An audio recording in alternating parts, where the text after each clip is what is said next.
Kisah lengkap Raja Mansa Musa, penguasa Mali yang terkaya dalam sejarah. Masa kecil Mansa Musa. Mansa Musa lahir sekitar tahun 1280 di Kekaisaran Mali, sebuah kerajaan besar di Afrika Barat.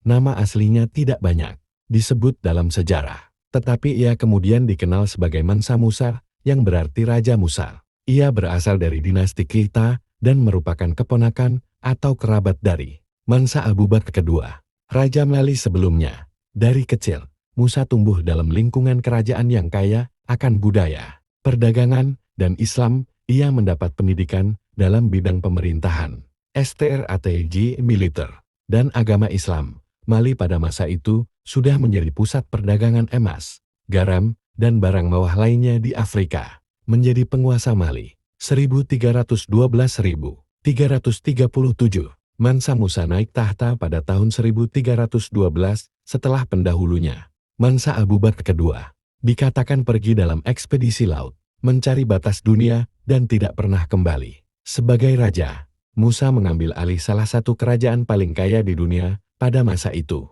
Di bawah kepemimpinannya, Kekaisaran Mali mencapai puncak kejayaannya, menguasai wilayah yang mencakup bagian dari Senegal, Gambia, Guinea, Burkina Faso, Nigeria, Chad, dan Mauritania. Kekaisaran ini terkenal karena produksi emasnya yang luar biasa, yang merupakan sumber utama kekayaan Mansa Musa. Perjalanan haji yang legendaris, 1324-1325.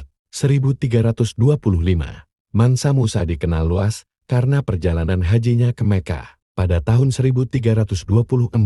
Perjalanan ini bukan sekadar ziarah keagamaan, tetapi juga unjuk kekayaan dan kekuatan Mali kepada dunia. Dalam perjalanan ini, ia membawa rombongan sekitar 60.000 orang, termasuk pejabat kerajaan, tentara, pedagang, budak, dan hewan kargo. Rombongan ini membawa emas dalam jumlah yang luar biasa, diperkirakan sekitar 18 ton emas murni. Saat melewati Mesir, terutama di Kairo, Mansa Musa menghabiskan emasnya dengan sangat bebas, membagikan emas kepada penduduk, membeli barang mewah, dan membangun hubungan diplomatik. Ia begitu dermawan hingga menyebabkan inflasi besar di wilayah tersebut, membuat harga emas jatuh selama bertahun-tahun. Pembangunan dan pengembangan ilmu pengetahuan. Sekembalinya dari Mekah, Mansa Musa bertekad menjadikan Mali sebagai pusat ilmu pengetahuan dan kebudayaan Islam di Afrika. Ia membangun berbagai masjid, madrasah, dan perpustakaan, termasuk 1. Masjid Cingureber di Timbuktu, masjid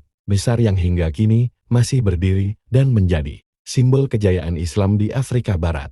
2. Universitas Sankor Salah, satu pusat pendidikan Islam terbesar pada zamannya, menarik ilmuwan dari berbagai belahan dunia. 3. Pusat ilmu Timbuktu, menjadi kota penting yang menarik cendekiawan, ilmuwan, dan pedagang dari seluruh dunia Islam dan Eropa. Warisan dan akhir hidupnya, Mansa Musa meninggal sekitar tahun 1337 dan digantikan oleh putranya, Mansa Magan pertama. Sepeninggalnya, Kekaisaran Mali masih kuat tetapi perlahan mulai mengalami kemunduran karena perebutan, kekuasaan, dan serangan dari luar. Namun, warisan Mansa Musa tetap hidup dalam sejarah sebagai salah satu raja paling berpengaruh di Afrika. Ia membangun Mali menjadi pusat ekonomi, budaya, dan pendidikan yang luar biasa. Kisahnya tentang kekayaan luar biasa dan kebijakan cerdasnya masih dikenang hingga kini. Fakta menarik tentang Mansa Musa. Ia dianggap sebagai orang terkaya sepanjang sejarah,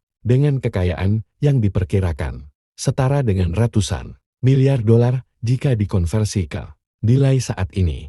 Ia membantu memperkenalkan Afrika Barat ke dunia luar, terutama dunia Islam dan Eropa. Kisah perjalanan hajinya menjadi legenda di banyak catatan sejarah Arab dan Eropa. Mansa Musa adalah contoh pemimpin yang tidak hanya kaya, tetapi juga visioner dan peduli terhadap pendidikan serta budaya rakyatnya.